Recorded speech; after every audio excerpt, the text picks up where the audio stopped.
안녕하세요. 저는 처제와 함께 살고 있는 50대 남자입니다. 어쩌다 처제와 이렇게 함께 살게 되었는지 궁금하신 분들이 많을 것 같네요. 처음부터 처제와 같이 살게 된 것은 아니었고, 그 전까지는 집사람과 함께 둘이 알콩달콩 살아가고 있었습니다. 저와 집사람은 대학생 때 처음 서로를 알게 되었고, 그때 당시 저는 재수생이었습니다. 공부를 못했다기보다 집에 좋지 않은 일이 있어서 그 당시 대학교를 꿈도 꾸지 못했죠. 아버지의 사업이 넘어가서 빚쟁이들에게 쫓겨다니느라 집을 계속해서 바꿔서 도망다니기 바빴었습니다. 대학교 지원은커녕 고등학교도 제대로 나가지 못해서 출석 일수가 부족해 혹시나 졸업도 못할까봐 전전긍긍하며 지냈었네요. 그래도 다행히 아버지의 지인들께서 도와주셔서 반년 만에 어느 정도 상황은 나아졌었죠. 결국 저는 다시 공부를 이어갔고 그렇게 일반적인 남들보다 1년 늦게 대학에 진학하게 되었습니다. 그렇게 입학한 대학교에서 처음부터 허둥거려서 기숙사를 신청하는 시기도 놓치고 말았습니다. 그래서 이 일을 어쩌나 방황하던 중 괜찮은 하숙집이 있다는 정보를 친구가 알려주더군요. 다행히 전년도에 고등학교 동창이 먼저 이 학교로 입학해서 저에게 많은 도움이 되었습니다. 이제는 선배라고 부르라며 너스레를 떨었죠. 아무튼 그래서 친구에게 고맙다고 밥 한 끼 사겠다고 말한 뒤 하숙집을 계약하러 찾아가 보았습니다. 아직 계약하기 전이라 아무도 없겠지 싶었는데 한 어린 여학생이 문을 열어주더군요. 순간 놀라서 당황하며 아무 말도 못하고 있자 여학생은 저에게 말을 걸었습니다. 하숙집 보러 왔어요? 고개를 끄덕거리자 뒤돌아 큰 목소리로 엄마 하고 외치더군요. 순간 하숙집 딸이구나 라는 것을 알게 되었습니다. 반가워요. 우리 엄마가 하는 곳이라서 그렇게 하는 말이 아니라 진짜 여기만큼 가격 대비 깨끗하고 음식 잘 나오는 곳 없거든요. 라고 싱긋 웃으며 말을 하더군요. 악수를 건네는 당당한 여학생의 모습에 저는 첫눈에 반해버리고 말았습니다. 마치 어른처럼 세련되고 자연스럽게 손을 내미는 여자는 난생 처음 보았거든요.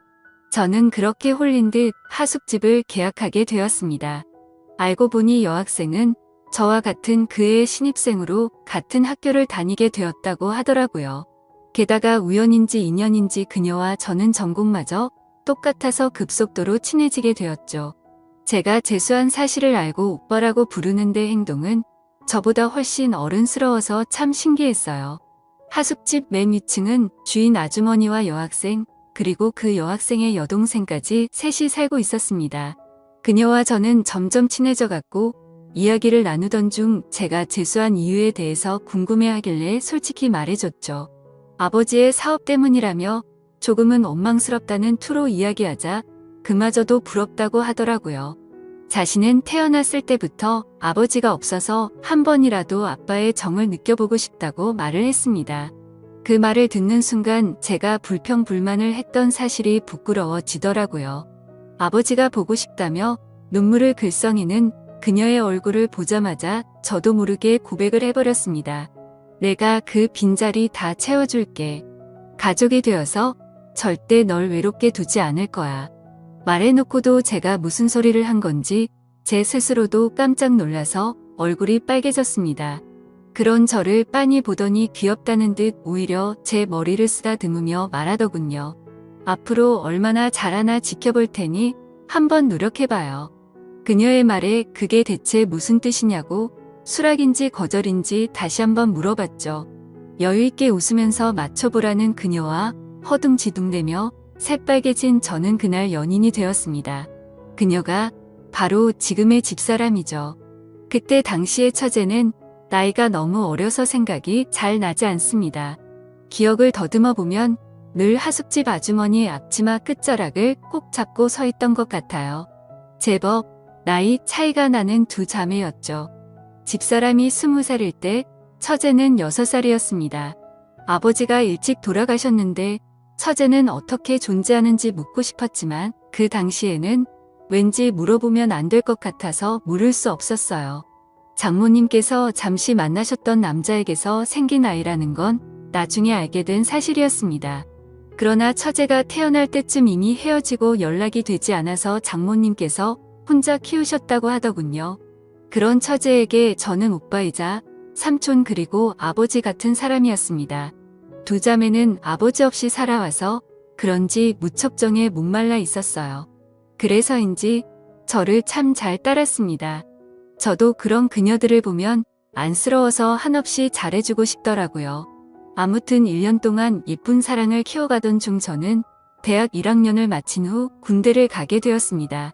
울먹이는 그녀에게 기다리기 힘들면 그냥 다른 남자 만나도 된다고 했지만 고개를 가로저으며 꼭 기다릴 거라고 하더군요. 솔직히 저는 기대하지 않았습니다. 제 주변에도 군대를 가면 99% 고무신을 거꾸로 신는다는 이야기밖에 없었기 때문에 진작부터 마음을 비우게 되더라고요. 기다리면 고맙지만 그렇지 않더라도 원망하지 않겠다는 마음이었죠.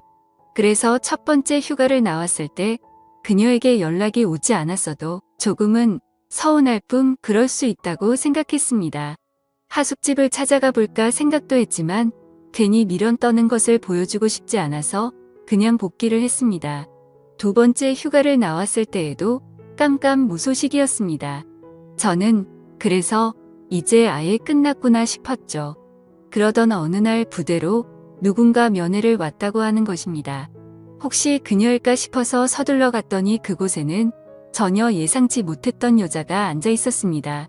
바로 장모님이었죠. 왜 여기에 혼자 오셨냐고 물으니 펑펑 울면서 자기 딸 좀 말려달라고 하는 것입니다. 그래서 저는 영문도 모른 채 어리둥절할 뿐이었죠. 정황상 제가 차인 건데 대체 뭘 말려달라는 건지 모르겠다고 하자 제 가슴을 치시며 화를 내셨습니다. 너 때문에 내 딸이 임신했다고. 자신과 똑같은 길을 걷게 하고 싶지 않았는데 이놈의 팔자가 어찌나 사나운 건지 라면서 말하시더라고요. 아휴, 진짜 내가 못 산다. 너한테 민폐 끼치지 않겠다고 혼자 나와서 기른다는데 내 속이 다 썩어 문드러지겠다. 어쩌면 좋니?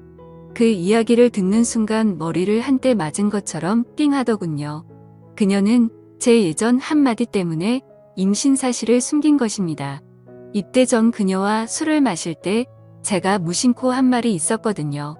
난 우리 아버지처럼 자식들 고생시키기 싫어. 가진 것도 없는데 무작정 애를 낳으면 어떡해. 애들이 뭐 그냥 알아서 쑥쑥 크는 줄 아는데 진짜 답답해 죽겠다. 난 절대 돈 없이 애들 키우지 않을 거야. 내 능력이 되기 전까지 아이를 가질 생각도 안 할 거고. 만약 내가 돈을 많이 못 벌잖아? 난 그럼 아이를 갖지 않을 거야. 제가 술 기운에 짓거린 그 말들 때문에 저에게 임신 사실을 알리지도 못하고 혼자 전전긍긍하다가 숨어버린 것이었죠. 저는 너무 미안해서 눈물이 흘렀습니다. 미련한 저 때문에 마음고생을 시켜서 정말 속상했습니다. 그 다음 휴가를 나가자마자 그녀를 찾아가서 무릎을 꿇었습니다. 어느덧 봉끝 나온 배를 황급히 감추며 당황해 하더군요. 너에게 불안감을 줘서 너무 미안해. 우리 결혼하자. 지금처럼 마음 아픈 일 한평생 없도록 노력할게. 정말 잘할게. 제 고백에 그녀는 아무 대답도 않고 가만히 눈을 감고 서 있다가 고개를 끄덕였습니다. 그렇게 저는 아빠가 되었고 남편이 되었습니다. 저희 부모님은 저를 크게 혼을 낼 줄 알았는데 기왕 이렇게 된 거 어떻게 하냐며 남자답게 책임지라고 하시더군요. 다행히 반대하는 사람 없이 행복하게 우리는 결혼할 수 있었습니다. 군인일 때 결혼식을 올리기도 조금은 애매해서 제대를 한 후 진행하기로 했습니다. 집사람도 배가 점점 불러와서 차라리 아이를 낳고 웨딩드레스를 입고 싶다며 그때 가서 식을 올리는 게 좋다고 하더군요. 휴가 나온 날 혼인신고를 미리 하러 동사무소에 가는데 참 기분이 싱숭생숭했습니다. 내가 유부남이라니, 곧 우리를 쏙 닮은 아이가 생긴다니 정말 믿겨지지 않았죠. 무사히 출산을 하고 휴가 때마다 커가는 아이의 모습을 보며 혼자 육아를 담당하는 집사람에게 참 미안하고 고마웠습니다. 장모님도 많이 도와주셔서 다행이라고 생각이 들었어요. 이제 막 초등학교에 올라간 처제는 마치 자신의 동생이 생긴 것 같다며 좋아했죠. 언니이자 이모가 된 처제는 어린 나이에도 스스로 나서서 분유도 먹이고 기저귀도 갈아주는 등 그 나이 때의 아이들과 달리 기특한 모습을 보였습니다. 제대 후 우리 둘 다 아직 학생의 신분이라서 졸업 전까지 장모님네 하숙집에서 신세를 지기로 했어요. 대신 제 방은 예전 그 하숙생들의 방이 아닌 맨 위층 집사람의 방에서 같이 지낼 수 있었습니다. 변변찮은 신혼집 하나 마련하지 못해서 미안하다며 취직하자마자 제일 먼저 집을 마련하자고 집사람과 굳게 다짐했습니다. 전 그렇게 졸업을 하고 취직을 했습니다. 처음엔 작은 원룸을 얻어 월세부터 시작했어요. 그 뒤로는 알뜰살뜰 저축을 해서 투룸으로 옮겼고 몇 년 후에는 전세금을 모을 수 있었습니다. 만약 서울이면 엄두도 못 냈을 텐데 지방 도시라서 그나마 가능했던 것 같네요. 그렇게 알콩달콩 살아가고 있을 무렵 불행의 시작을 알리는 전화벨이 울렸습니다. 웬만하면 근무 시간에 전화를 잘하지 않는 집사람인데 대체 무슨 일이지 싶어서 전화를 받았습니다. 아내는 울먹이는 목소리로 장모님께서 쓰러지셨다고 하는 것입니다. 지금 구급차로 이동 중인데 너무 무섭다며 와줄 수 있냐고 하더군요. 저는 곧바로 병원으로 달려갔습니다. 그곳에서는 우리 딸과 처제를 부둥켜 안고 울고 있는 집사람이 있었죠. 그날 그렇게 허망하게 장모님께서는 갑작스러운 심근경색으로 세상을 떠나셨습니다. 몇 명 오지 않는 장례식에서 집사람은 숨 넘어가듯 울다가 몇 번이나 혼절했는지 모릅니다. 아버지 없이 자라서 20대의 어머니까지 잃는 슬픔은 감히 제가 헤아리지 못할 정도였죠. 안타까운 그 모습을 보며 저는 우리 집사람과 우리 딸 그리고 처제까지 내 손으로 지켜야 한다고 결심했습니다. 이후 집사람도 결심한 듯 자신도 일을 하겠다고 하더군요. 4명의 식구가 먹고 살려면 할 수 없다면서 말이죠. 처제도 일찍부터 철이 들어서 학교를 마치고 집에 와서 딸을 봐주겠다고 했습니다. 집사람은 대학교를 겨우 졸업했지만 임신과 출산을 하느라 학점이 그리 좋지 못했고 졸업 후 취업 활동도 없었기 때문에 평범한 회사에 들어가긴 무리였습니다. 하는 수 없이 다른 일을 알아보게 되었죠. 마트 계산원부터 식당 서빙 주방 참모까지 말 그대로 닥치는 대로 일을 하더군요. 그렇게 흘러간 세월이 벌써 30년입니다. 그 사이 많은 변화가 있었죠. 우리 딸은 무럭무럭 바르게 자라서 심지가 곱고 바른 청년을 만나 결혼을 하게 되었습니다. 특이한 점이 있다면 사위가 우리나라 사람이 아닌 것이었죠. 딸은 한국에 잠시 놀러온 독일 청년을 만나 사랑에 빠졌고 그렇게 둘은 결혼을 하게 된 것입니다. 그래서 현재 딸은 독일에서 사위와 거주하고 있고 1년에 한 번씩 한국에 놀러 오고 있고요. 처제도 결혼을 하긴 했었습니다. 직장 동료와 만나서 결혼을 했는데 생각보다 결혼 생활이 순탄치는 않았던 것 같았습니다. 자주 싸우고 우리 집에 와서 자고 가는 날이 많길래 집사람과 저는 늘 처제를 걱정했습니다. 대체 무엇 때문에 그리 싸우냐고 물어봐도 걱정하지 말라며 그냥 사랑 싸움이라고 웃고 넘기는데 어떻게 그럴 수 있나요? 딸 같은 마음으로 자꾸 신경이 쓰였습니다. 그러던 어느 날 아내가 심각한 표정으로 제게 말하더군요. 아내가 아무 생각 없이 화장실을 열었는데 그 안에 처제가 샤워를 하고 있었답니다. 그런데 아내는 자신의 눈을 의심했다고 하더라고요. 황급히 몸을 감추는 처제의 팔을 잡아서 자세히 살펴봤는데 팔다리를 제외한 복부와 등에 온통 시퍼런 멍자국이 가득했답니다. 알고 보니 술만 마시면 상습적으로 손을 올리는 인간 같지 않은 놈이었던 거죠. 저는 순간 눈이 돌아서 그놈을 잡아야겠다며 달려나가려 했지만 집사람과 처제가 저를 말리더군요. 그렇게 감정적으로 하면 똑같은 사람이 된다며 말이죠. 그래서 하는 수 없이 그러진 못하고 아내와 함께 처제가 살던 집으로 향했습니다. 술을 마시고 골아 떨어져 있는 그놈을 뒤로하고 처제의 옷과 짐들을 대충 싸서 들고 나왔습니다. 변호사 비용은 얼마든지 대줄 테니 지금 당장 방언 가서 진단서를 떼고 이혼할 준비를 하라고 했습니다. 그렇게 그날 이후 처제는 이혼을 준비하게 되었던 거죠. 처제에게 왜 진작 이혼하지 않고 있었냐 물어보니 이혼하면 갈 곳이 없는데 어릴 적 신세를 졌었던 우리 집에 또다시 신세를 지고 싶지 않았다고 합니다. 미안해서 차마 그럴 수 없다고 하더군요. 무슨 소리냐며 우린 가족이니 절대 그런 걸로 기죽지 말고 불편하게 생각하지 말라고 다독였습니다. 그렇게 처제의 이혼은 마무리되었고 우리 셋은 한 집에 살게 되었네요. 그놈과 헤어지기 전부터 마음고생이 심했는지 갈수록 말라가는 처제가 안쓰러웠습니다. 같이 살게 되었으니 맛있는 음식도 넉넉히 먹이며 건강을 되찾게 하고 싶었습니다. 그런데 자꾸 식욕이 없다며 음식을 잘 먹지도 않더군요. 워낙 어릴 적부터 소화를 잘 못 시켰던 처제라서 스트레스 때문에 그런가 보다 생각을 했습니다. 그러던 어느 날 화장실만 갔다 하면 남몰래 구토를 하는 모습을 보게 되었고 사태의 심각성을 깨닫게 되었습니다.